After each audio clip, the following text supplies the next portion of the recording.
Good morning students आज हम GK का चैप्टर 10 स्टार्ट करेंगे। हमारे चैप्टर का नेम है नेचुरल फिनोमिना। मतलब कि कुछ प्राकृतिक घटनाएं जो नेचर में अपने आप होती है, जिसका मनुष्य से कोई लेना देना नहीं है, ये खुद से होती हैं। ये मैन मेड इवेंट नहीं होते, जैसे कि सनराइज़, सूर्य का उगना, सूर्य का छिपना। ये नेचुरल इवेंट्स है, नेचुरल फिनोमिना है, जिसमें हम ह्यूमन कुछ नहीं कर सकते। जैसे कि वेदर का चेंज होना, हुरिकेन्स, टोर्नेडोज़, कुछ तूफ़ान, जैसे कि बायोलॉजिकल प्रोसेस, डिकम्पोज होना, जर्मिनेशन होना, या ये लगा सकते हो आप बच्चे का बड़ा होना, या कुछ भी नेचुरल फिनोमिनाज बहुत सारे हैं, जिसमें नेचुरल डिजास्टर, अर्थक्वेक वगैरह, वोल्केनिक इरप्शन, ये सब इंक्लूड होते हैं। तो हमारे पास अभी यहाँ पर कुछ नेचुरल फिनोमिनास की पिक्चर दी गई हैं और उसके बारे में कुछ क्लू लिखा हुआ है, और हमें बताना है कि ये कौन सी नेचुरल घटना है, कौन सा नेचुरल फिनोमिनास है। This natural phenomenas occurs in extremely cold places. ये जो प्राकृतिक घटना है बहुत ज़्यादा ठंडी जगह पर होती है।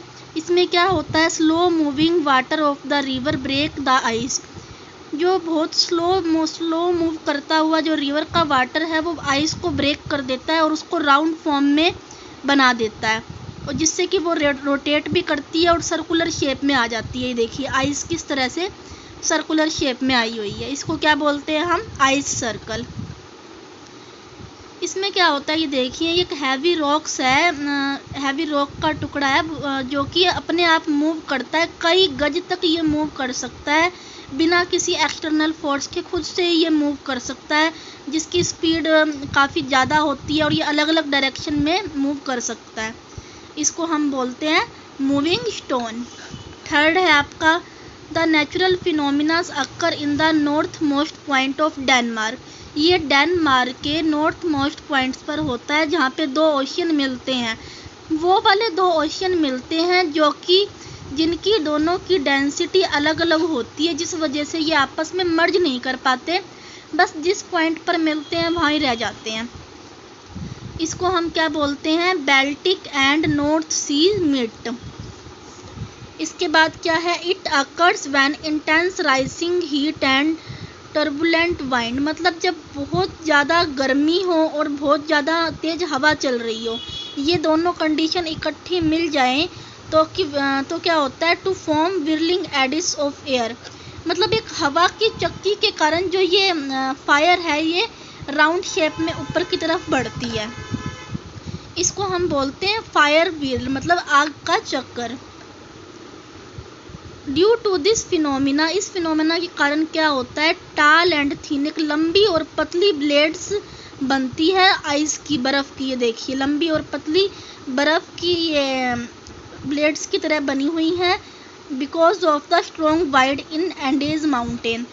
और ये कहाँ पर बनती है, एंडेज पर्वत श्रृंखला पर, क्योंकि वहाँ बहुत तेज़ हवाएं चलती हैं।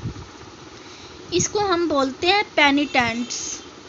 इसके बाद है, this phenomena is caused by rapid growth of algae known as phytoplankton. ये एक शैवाल के बहुत ज़्यादा ग्रोथ करने के कारण होता है। इस शैवाल को हम फाइटोन कहते हैं।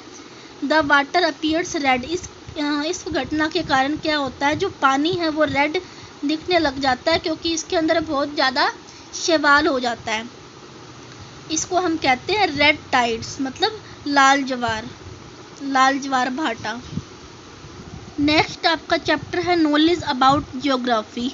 हम मैप के बारे में इसके अंदर पढ़ेंगे। मैप क्या होता है, मैप के ऊपर हमें किसी भी प्लेस को सिंबॉलिक वे से रिप्रेजेंट करते हैं, पर हम किसी भी वर्ल्ड के किसी भी प्लेस को हम एक विजुअल तरीके से दिखा सकते हैं।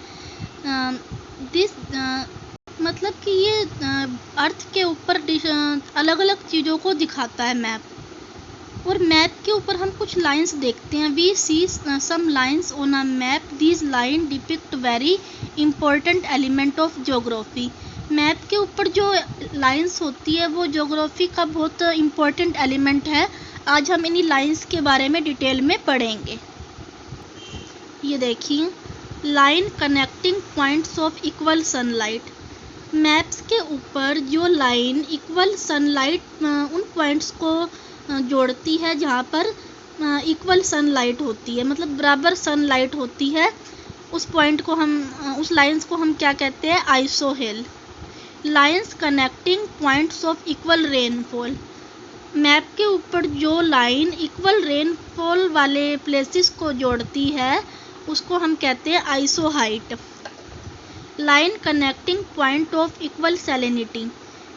ये वो लाइंस होती है जो उन प्लेस को जोड़ती है, मतलब समुंदर तल वाले उन प्लेस को जोड़ती हैं जहाँ पे जो खारापन होता है, सैलिनिटी मतलब लवणता या खारापन इक्वल क्वांटिटी में होता है, उसको क्या कहते हैं हम? Isohaline. Line connecting point of equal under water depth. ये जो लाइंस होती हैं उन पॉइंट्स को जोड़ती है जहाँ पर अंडर वाटर जो डेप्थ है वो इक्वल है, इसको हम कहते हैं isobath. Line connecting point of same atmospheric pressure. यहाँ पर वायुमंडलीय दबाव, एटमॉस्फेरिक प्रेशर सेम होता है, ये लाइन उन पॉइंट्स को जोड़ती है, इसको हम कहते हैं isobar.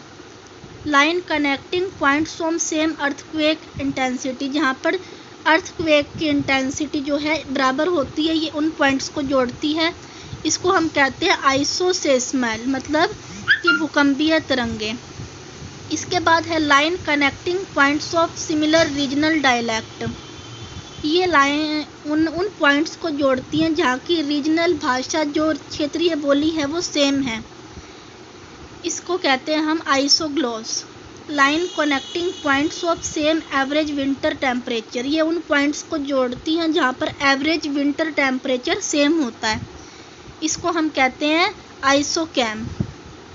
Line connecting points on a map having some similar features. ये लाइन उन पॉइंट्स को जोड़ती हैं जहाँ पर सेम फीचर होते हैं, जिन प्लेस के सेम कैरेक्टरिस्टिक्स होती है, इसको हम कहते हैं isoline. Line connecting points of equal variation of air pressure. ये लाइन किन पॉइंट्स को कनेक्ट करती हैं जहाँ पर एयर प्रेशर जो बदलता रहता है वो सेम ही बदलता है, मतलब अगर एक प्लेस पर बदलेगा तो दूसरे प्लेस पर भी सेम वेरिएशन होगा, उसको हम कहते हैं isometric. Next, earth day celebration. We celebrate many days throughout the year to spread awareness among masses.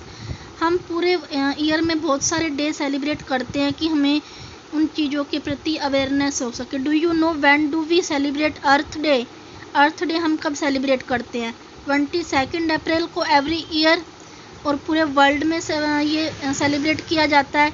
On this day events are held world wide to increase awareness about earth natural environment. इस दिन क्या कुछ events होते हैं पूरे world में ताकि natural environment के प्रति जो अवेयरनेस है उसको बढ़ाया जा सके।